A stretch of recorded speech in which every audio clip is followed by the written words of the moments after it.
All right. So we have some slow ass moving energy coming up here, and it's mostly because somebody is cultivating and trying to get to a place of happiness. Like they're trying their very hardest to manifest the happiness that they want.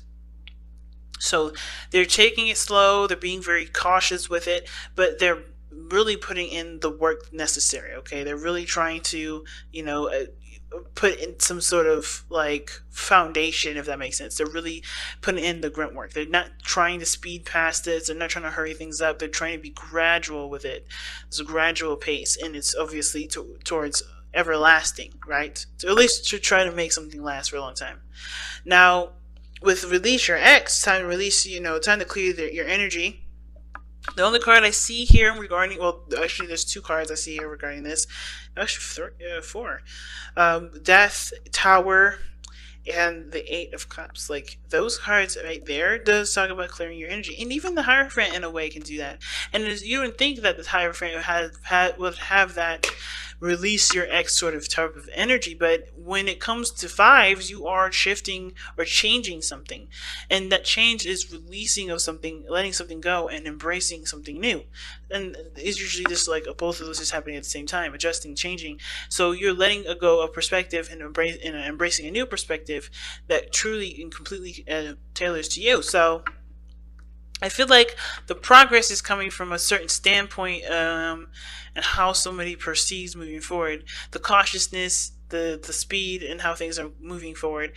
Things are changing regarding that. So pick the side that resonates with you guys the most, Capricorn, okay? Because I'm going to start with this person here. The Page of Cups is the person's mental state, right? This mental plane area, right? So the way they think about this relationship is the Page of Cups. So I think this person is very much aware that there's communication that's needed. They know this is their heart's desire. It's something that they cherish and they nurture very closely to their hearts. This is something that they love very deeply and very emotionally. This is something that this is extremely precious to them, right? So I think they also understand too that the relationship is in desperate need of heart-to-heart conversation, right? There's definitely a need to communicate and talk things through, and to be open about how they feel and how they, what they want going forward regarding the relationship. Now, the other person, how they think about this relationship is the Eight of Cups. Now, it could be two things. This person's feeling emotionally drained, and this relationship no longer offers what they feel like what they want. But it's mostly because they were looking towards a relationship as a source to figure out what they wanted, which wasn't the place to do it in the first place. Well, it was, because I think the relationship displayed something to them that honestly would help them go after what they want, right? That I don't know if this is them saying, you know what, I'm done with this relationship. You did, it served me for a purpose of finding my true self or finding what makes me happy. I'm done.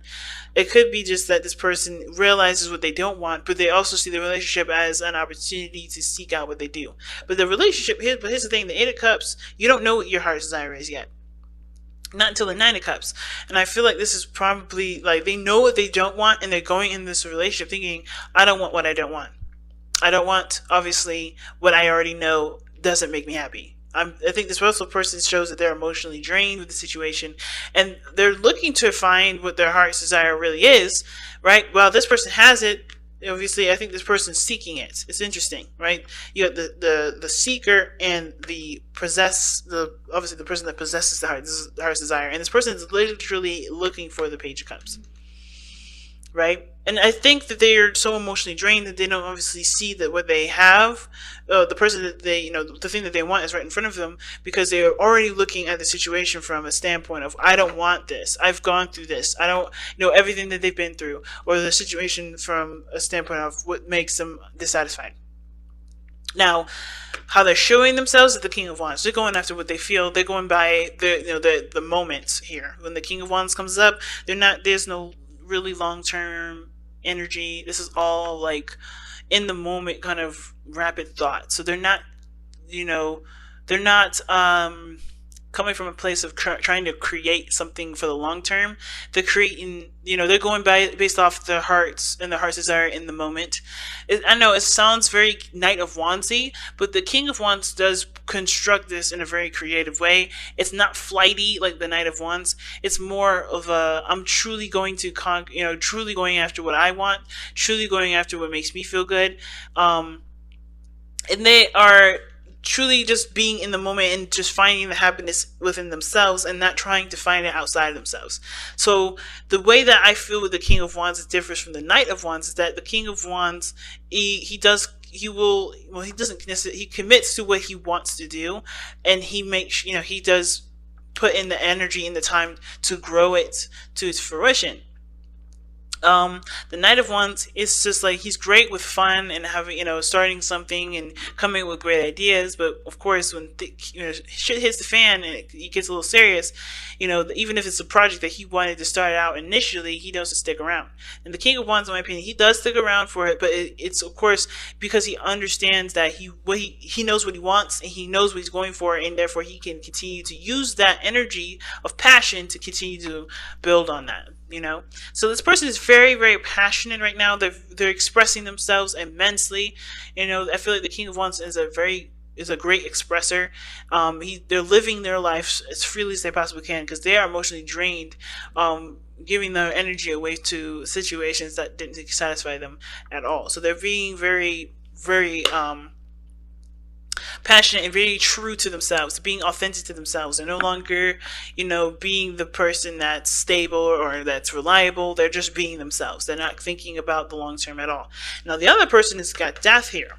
Now, even though they're thinking of the relationship, or how they think of the relationship is the Page of Cups, maybe something that they've wanted, the desperate need of heart-to-heart conversation, or this is a cultivation of something that they want, they're releasing the past. So I feel like they're still wanting to start something new here, really with the Page of Cups. They're opening their heart up, but the more they open their heart up, they realize that they're having to let go of the past, let go of the old things that didn't work out, let go of a situation that may not have benefited them, or that did benefit them in some way, but no longer serves them to hold that sort of perspective, that sort of stance, that sort of belief anymore. You know what I mean?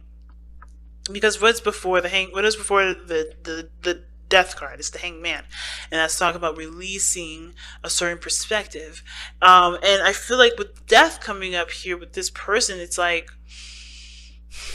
I feel like this person's like, they're having to to let go of some things, and they're having to leave behind grudges and pains and anguish. They're trying to, heal themselves. And even though this relationship for them is, of course, something that they've wanted, I think they have to ultimately be honest with themselves that honestly, they have to heal first. And I think this relationship is opening the door for them to heal and bring in new life. You know what I mean? Because death isn't just about releasing. It's also about new life. It's also about having space, or having the space to incorporate and to give birth to something new. Now, with the Hierophant coming up in the spiritual plane, it's giving us a bit of background as to why this person is displaying themselves as deaf and thinking the Page of Cups, and the Hierophant telling us that this is about traditions, this is about commitments, this is about their routine and traditions for them. I think they're changing a lot of things that they believe and they feel and they think, because there may be a dynamic between this person and them that's different. Okay, this person may have very youthful energies to them. They may have a characteristic about them that shows that they're very young in their mind, right? They're very, youthful in the way that they go about life, right? They're very open and innocent in some ways, but they're very youthful. They have a youthful dynamic. But the thing is that they may have some traditional differences, right? There's some things that they may have, that obviously encourage this person to let go of the, some sort of perspective that's not allowing them to have what they want, which is what the Page of Cups is offering them too. And the Hierophant talks about, yes, the structure, routines, traditions, things like that. But it's the fifth card in the Major Arcana, so that fives are changes. So this person's changing their traditional beliefs, the traditional standpoints, the traditional, laws for themselves. in order for there to be new love, to be to new life, period, and something new to come in. And they're having to change their structure, their boundaries, their their belief systems, so that way there can be growth. Now the other person showing up is the Queen of Pentacles. Now Capricorn, that may be you here, because the queens are cardinal signs.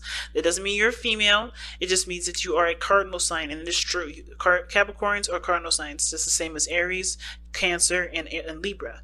And I feel like the reason why the Eight of Cups is showing up here, in the mind space, and why this person is showing up here as the King of Wands, just kind of being authentic to who they are, just going after what they want, and being honest with who they are, is because of the Queen of Pentacles. And what does that really mean? Well, the Queen of Pentacles is independent. They know their value. They know their worth. And it's also having a lot to do with confidence. And the King of Wands, the Queen of Pentacles, they are very, very confident in themselves. Why? Well, the Queen of Pentacles, like I said, she knows her worth, and she knows her worth because she puts in the work. She has a structure that balances her life out for herself and for the things outside of herself. She's a provider for the family, for herself. She is she's someone that's reliable for herself and to other people. She has shown herself. She's got things that she has about herself that she truly admires and cherishes, and sees great value in, and will see great value in someone else.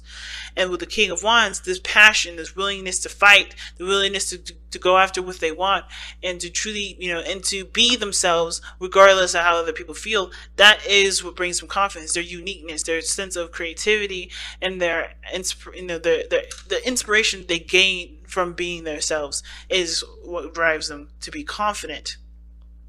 And I feel like it's interesting that the Hierophant and the Queen of Pentacles are the spiritual planes for both of these people, because they also have a lot to do with commitments too. Okay, both of them have to do with commitments, and commitments to themselves and commitments to other people. This person is looking to find value with themselves, at least on this side, because based off of how they feel and what they go after, and what they feel the most inspired and most authentic. It's very interesting, really, because the cards that brought these two together, the card that brought these two guys together, is the Tower. It was completely 100% unexpected.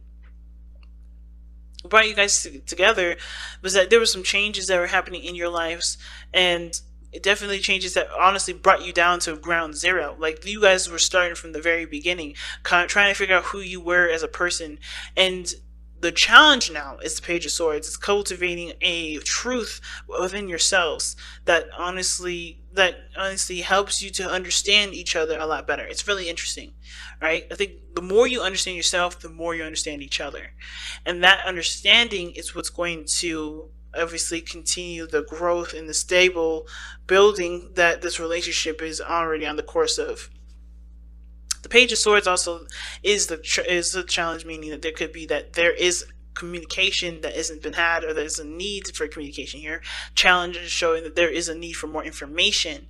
And I feel like in order for there to be more information, you have to be able to seek out what you believe in and what your truth is within yourself. What is your truth with yourself? Therefore, you'll find the truth that's needed for the other person, and perhaps even the will to communicate with one another. All right, let's take a look at your whispers of love. See what you guys got.